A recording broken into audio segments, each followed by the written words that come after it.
Avez évoqué cette aide de 50 milliards d'euros à l'Ukraine, votée il y a quelques jours à la Commission européenne pour les 4 prochaines années. Nicolas, sur le sujet de l'unité, justement. Sur quel pays on peut compter, en fait? Parce qu'il y a une montée des populismes pro-russes, d'ailleurs. Donc, est-ce qu'on peut s'appuyer maintenant sur un nombre de pays de manière pérenne, à votre avis, au-delà, c'est-à-dire au-delà de l'élection européenne, quoi? D'abord, les populismes pro-russes, ils ont toujours existé. Vous êtes un observateur attentif de notre histoire politique. Ils ont toujours existé. Mais ils ont pris de l'ampleur. Y compris avec des liens dont certains ont pu dire qu'ils étaient financiers. Ils ont toujours existé. Et on sait que depuis qu'il est président de la Russie, 2000, Vladimir Poutine a un projet. C'est d'affaiblir et de diviser l'Europe. Moi, je l'ai vu quand j'étais ministre, je l'ai vu quand je me suis occupé des vaccins, avec la tentative qu'il a eue d'utiliser ce fameux Spoutnik pour nous déstabiliser, avec les narratifs qui sont les siens pour déstabiliser nos élections. Et qui ne sont pas que des tentatives de déstabilisation, Thierry Breton. C'est une réalité. Mais voilà, il y a des idiots utiles qui vont dire, voilà, etc. Mais cette réalité-là, elle est là. Vous savez, je me souviens d'une rencontre que j'ai pu avoir avec Vladimir Poutine, avec Jacques Chirac. C'était l'une des dernières fois où il le recevait à l'Élysée. On était un tout petit comité. Et à un moment, Poutine parle des frontières de la Russie. Et il dit à Jacques Chirac, vous savez, la Russie, c'est un continent. Et les continents, c'est comme une mer. Ça va, ça vient. Voilà la vision qu'il a de la frontière. Ça va, ça vient.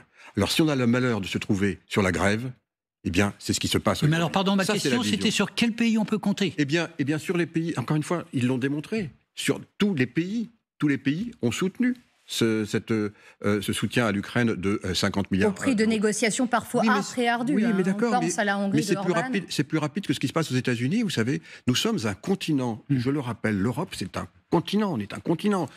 C'est compliqué d'avoir une démocratie continentale. Les États-Unis, eux, ils n'y arrivent plus. Ils sont bloqués. Eh bien, nous, on continue à y arriver, y compris sur des questions aussi importantes que celles que vient de rappeler Nicolas Domnac, parce que c'est vrai qu'il y a une population qui est sensible. Alors, c'est combien, en gros? Entre 25 et 30%, ou entre 20 et 30%. Alors, si on regarde ce qui s'est passé aux Pays-Bas, voilà, c'est pas 50%, c'est pas 40%, c'est 23%. L'extrême droite, qui n'arrive pas du reste à créer un gouvernement, parce qu'ils n'ont pas la culture de gouvernement. Si on regarde la Slovaquie, avec Fico, il a été élu, lui aussi, c'est un chiffre magique, à 23% aussi, c'est pas 40%. Alors, du coup, il a beaucoup atténué son discours. Et il continue, du reste, à soutenir, il ne s'est pas opposé, au contraire, à ce vote. Et si on regarde la Hongrie de Viktor Orban, la Hongrie de Viktor Orban, elle monte très sensiblement sa base de défense. Alors, bien sûr, officiellement, c'est pas pour aller la livrer à l'Ukraine, mais c'est pour aller la livrer, contribuer. Et comme il me l'a dit moi-même dans les discussions que j'ai pu avoir avec lui, c'est ma façon à moi d'être un bon Européen. Je vais fournir aux Européens ce dont ils ont besoin. Et après ça, ils font ce qu'ils veulent. C'est ça. Mais vous savez, on est un continent. Et notre force à nous, eh bien finalement, c'est malgré tout d'avancer ensemble. Combien d'observateurs ont dit qu'on n'y arriverait pas? Combien d'observateurs ont dit qu'on ne pourrait pas vacciner l'ensemble de notre population? Combien d'observateurs ont dit qu'on ne pourrait pas se mettre ensemble pour les sanctions? Combien ont-ils dit qu'il était impossible de se substituer au gaz russe? Eh bien finalement, oui, l'Europe avance. Alors, est-ce que c'est facile? Non. Est-ce qu'il faut de l'énergie? Oui. Est-ce qu'il faut de leadership? Bien sûr.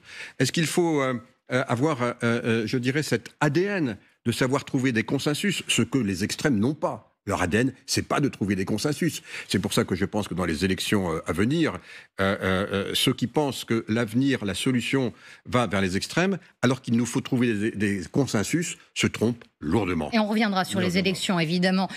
On est un continent qui observe un autre continent aussi de très près, que sont les États-Unis. L'élection de Donald Trump aujourd'hui paraît, au vu des sondages, de plus en plus plausible. Vous, en tant que commissaire européen, dites-vous que ça pourrait être un élément de vulnérabilité, pardonnez-moi, immense, concernant l'Ukraine? Est-ce qu'on est prêt aujourd'hui à avoir un Donald Trump au pouvoir qui, au vu de ses déclarations, dit qu'il faudrait stopper toute aide et bloquer tout financement? Vous savez, j'ai l'habitude de dire qu'il y a eu 2 réveils pour notre industrie de défense aujourd'hui en Europe. Le premier, ça a été les prises de position de Donald Trump, du reste, dès qu'il est arrivé au pouvoir. Et je me référais il y a quelques jours à une conversation qu'on avait eue avec Ursula von der Leyen, lui et moi, à Davos, où il avait été très explicite. Du reste, il l'a rappelé, je crois, cette nuit, cette conversation. Absolument, et on l'écoutera d'ailleurs, mais il disait à l'époque, vous devez comprendre que si l'Europe est attaquée... Il avait été extrêmement clair, il avait dit, vous nous devez 400 milliards d'euros parce que vous n'avez pas payé votre contribution à l'OTAN, donc de toute façon, si vous pensez que l'OTAN va vous défendre, vous vous trompez, de toute façon, on ne viendra pas vous défendre. Enfin, je résume, c'était évidemment dit dans un langage un peu plus fleuri, vous l'imaginez, c'était le langage de Donald Trump.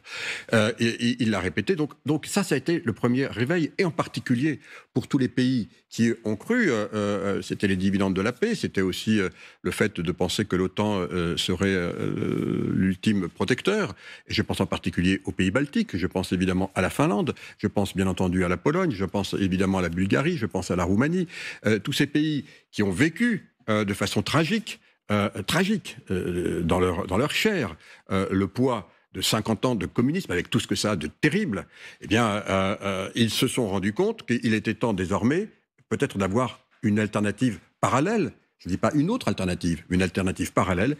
Et vous voyez, il s'est passé quelque chose d'extrêmement important, alors évidemment amplifié par la guerre qu'il a décidé de mener en Ukraine, Vladimir Poutine. Il s'est passé quelque chose, c'est que cette prise de conscience maintenant, elle est là. Je peux vous dire de façon certaine, je vais présenter du reste dans quelques jours une nouvelle stratégie majeure de défense européenne, ce sera le 27 février. On va y revenir, mais juste, est-ce que Thierry Breton, je reviens à mes questions, est-ce qu'on est prêt, nous, Européens, à avoir, pardonnez-moi l'expression, sur le dos le problème ukrainien, seul et tout seul, avec, en l'absence des États-Unis et du soutien américain? Je vais répondre un peu différemment à votre question. Nous n'avons plus le choix de ne pas augmenter notre capacité de production de défense. On produit aujourd'hui, on dépense aujourd'hui collectivement 230 à 240 milliards d'euros par an de défense. On va augmenter ce montant quand on va monter tous à 2% de notre PIB, puisque c'est l'obligation des pays qui sont membres de l'OTAN, donc 240 milliards, c'est-à-dire qu'on va être plus de 350 milliards. La Russie, c'était 62 milliards pour sa défense, 62 milliards en 2023. Alors ils augmentent un peu. On oublie toujours que la Russie, qui est un très grand pays, un grand continent, comme Vladimir Poutine le disait à Jacques Chirac, c'est le plus grand pays de la planète. La Russie, c'est le PIB qui est entre, c'est pas du tout critique ce que je vais dire, entre l'Espagne et l'Italie. Donc, bien sûr que on a, à partir du moment où on travaille ensemble, à partir du moment où on se met ensemble, et ça va être tout l'objet de la stratégie que je vais présenter, on va augmenter très sensiblement, et bien sûr que ce sera évidemment pour notre sécurité, mais je crois pouvoir vous dire que notre sécurité passe aussi par celle de l'Ukraine. Thierry Breton, hier, le ministre de la Défense danois a alerté sur une attaque russe qui porterait sur un pays de l'OTAN, dans son esprit un pays de l'OTAN européen, d'ici 3 à 5 ans. C'est le dernier en date à faire cet avertissement. Plusieurs responsables d'Europe du Nord l'ont fait récemment. Est-ce que vous aussi, vous croyez à une attaque russe en Europe ? Alors, je ne peux absolument pas me livrer à ce type de conjecture. C'est évidemment... voilà, on ne sait pas trop sur quoi tout ceci est basé. Ce que je sais, c'est que dans le monde dans lequel nous sommes, la seule logique qui vaille, malheureusement, c'est la logique de rapport de force. Et ce qui est en train de se passer en Europe, il y a beaucoup de critiques sur l'Europe. Certaines sont justifiées, on en parlera sans doute. Mais il y a aussi cette prise de conscience que l'Europe, c'est une puissance. Alors pas une puissance hégémonique pour aller faire la morale ou la police au monde entier, mais une puissance tout simplement pour nous protéger. Et que effectivement... Le jour où il faudrait se battre, on serait prêt ? Mais vous n'imaginez pas ce que je vois aujourd'hui en Europe. Parce qu'aujourd'hui, on finance la défense ukrainienne. Mais vous n'imaginez pas ce que je vois aujourd'hui en Europe. Figurez-vous que rien qu'en Pologne, ils sont à 4,2% de leur PIB en défense. Ils vont avoir une armée qui va monter à 340 000 femmes et hommes en mer. D'ailleurs. La plus grosse, vous savez laquelle c'est ? C'est celle de Finlande, où tout le monde est réserviste. Il y a 6 millions d'habitants en Finlande, 800 000 femmes et hommes en armes. 800 000 en Finlande. Et croyez-vous, quand on y va comme je le fais moi, pratiquement tous les mois, vous n'imaginez pas précisément cette prise de conscience. Est-ce qu'ils seront prêts à se battre ? Je peux vous dire que je vois beaucoup de pays qui, évidemment, ne vont pas aller dans cette dynamique, mais qui s'y préparent, y compris pour les industries de défense. Donc ce que je dis, je ne vais pas là être un oiseau de mauvais augure, dire il peut se passer ci ou ça. Mardi prochain, dans 2 jours, il y aura une grande réunion des ministres de la Défense à l'OTAN, et j'y serai. et je vais rappeler à l'ensemble des ministres présents que être membre de l'OTAN, ça veut dire être un membre fiable. La fiabilité fait partie effectivement de la logique intrinsèque de l'ADN, bien entendu, de l'OTAN, et notamment dans le cadre de son article 5. Mais alors ça veut dire, Thierry Breton, que l'idée de défense européenne dont on désespérait, mon ami François avait la coutume de dire que c'est une idée d'avenir et qu'il va le rester, mais ça prend corps vraiment consistance projet. Je ne suis pas de ceux qui pensent qu'on va aboutir dans les mois ou années qui viennent à une armée européenne. Mais je suis de ceux qui voient qu'il est en train de se construire de façon très rapide une véritable industrie de la défense européenne qui va être capable de répondre à nos besoins de sécurité en travaillant de plus en plus ensemble, en se mettant aussi ensemble pour protéger ce qu'on appelle nos espaces contestés, c'est-à-dire le spatial, il n'y a pas un pays qui peut le faire, c'est-à-dire la cyber, il n'y a pas un pays qui peut le faire, c'est-à-dire l'espace aérien global européen, mais ça veut dire aussi nos espaces maritimes, on sait qu'on a la plus grande zone d'exclusivité au monde. Et sur ces 4 espaces qu'on appelle contestés, dans la boussole stratégique, notre livre blanc européen, nous avons décidé d'investir ensemble pour nous protéger ensemble. Donc vous voyez, c'est ça qui est en train de se passer, de se produire. Je vois vraiment aujourd'hui une accélération très significative qui avait du reste été appelée de ses voeux par le président de la République lorsqu'il demandait à l'industrie européenne de défense de passer en mode économie de guerre. Oui, on est en train de le faire sur les munitions. Et oui, j'espère qu'après ce que nous allons présenter le 27 février, on va donner ce coup d'accélération. Il faudra aussi de l'investissement commun. Il ne faut pas se tromper, ça ne tombe pas du ciel. Mais il faudra aussi de plus en plus parler d'une seule voix sur ces questions et d'éviter cette espèce de course, pardon cette expression un peu vulgaire, cette course à l'échalote. On a l'impression combien tu donnes, combien je donne, etc. Il faut vraiment arrêter cette discrimination. Je le dirai du reste, parce que j'irai le revoir à Volodymyr Zelensky. Il faut peut-être que lui aussi parle maintenant plutôt Europe, plutôt que tel ou tel pays, parce que, encore une fois, c'est ça qui va créer maintenant l'efficacité dont nous avons besoin pour nous-mêmes, mais aussi pour fournir à l'Ukraine ce dont elle a besoin. Thierry Breton, vous évoquiez rapidement les récents propos, plus que récents, puisqu'ils datent d'hier soir, du président américain. On y revient. Est-ce qu'il faut trembler quand on entend ce qu'il a déclaré hier soir à l'occasion d'un meeting en Caroline du Sud, lui qui reproche régulièrement à ses alliés de l'Organisation du traité de l'Atlantique Nord de ne pas suffisamment financer l'institution?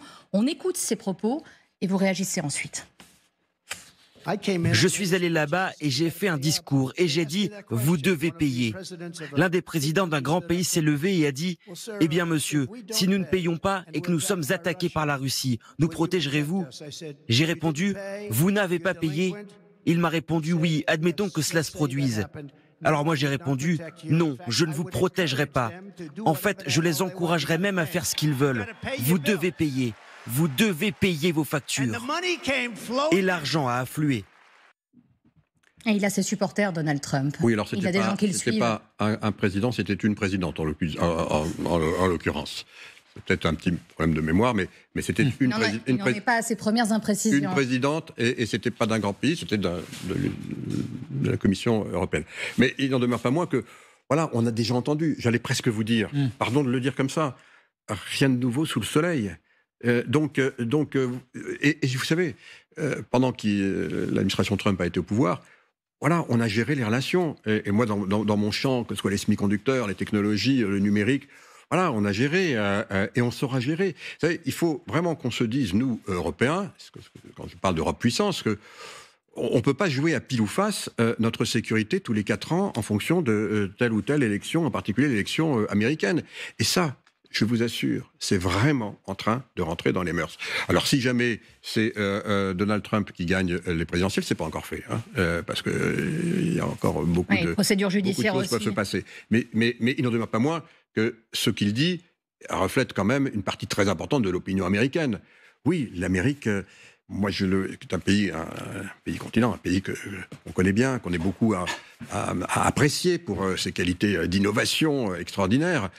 voilà, la démocratie américaine est malade. Je suis obligé de le constater. On l'a vu, ça ne date pas que du 6 janvier. C'est une démocratie aujourd'hui qui a du mal, du reste, à trouver des leaders de moins de 80 ans. C'est aussi un signe, sans doute, tout ça. Joe Biden, candidat, ce n'est pas forcément une bonne solution. Mais je ne dis pas ça. Je dis tout simplement que cette démocratie-là n'est plus la démocratie. Moi, j'ai vécu une très grande partie de ma vie aux États-Unis. C'est pas la démocratie que j'ai connue. Alors, je ne suis pas nostalgique. On fait avec ce qu'on veut. Mais on est quand même dans un environnement qui est un environnement, que ce soit ce qui se passe aux États-Unis, ce qui se passe en Chine, qui n'est pas non plus très réconfortant, ce qui se passe en Afrique, mais ce qui se passe évidemment en Russie. On est dans une évolution, hélas, de la géopolitique qui nécessite pour nous cette prise de conscience dont je veux porter témoignage ce matin sur votre plateau. Elle est là. Et ce que vous allez voir en matière d'industrie de défense, c'est certainement ce qu'on n'avait pas pu faire en 1954, Nicolas Domnac, avec la CED.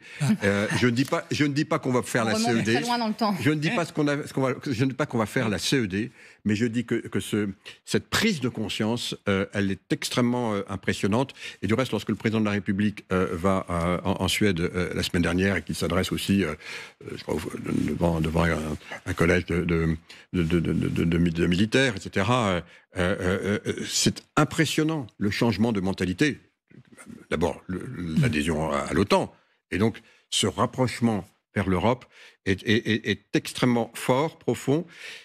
Et je pense qu'il faut le voir comme un signe encourageant et que même les tentatives de Vladimir Poutine de le déstabiliser dans le cadre des élections dont on parlera peut-être tout à l'heure me semblent être aujourd'hui beaucoup plus solides qu'il n'y paraît.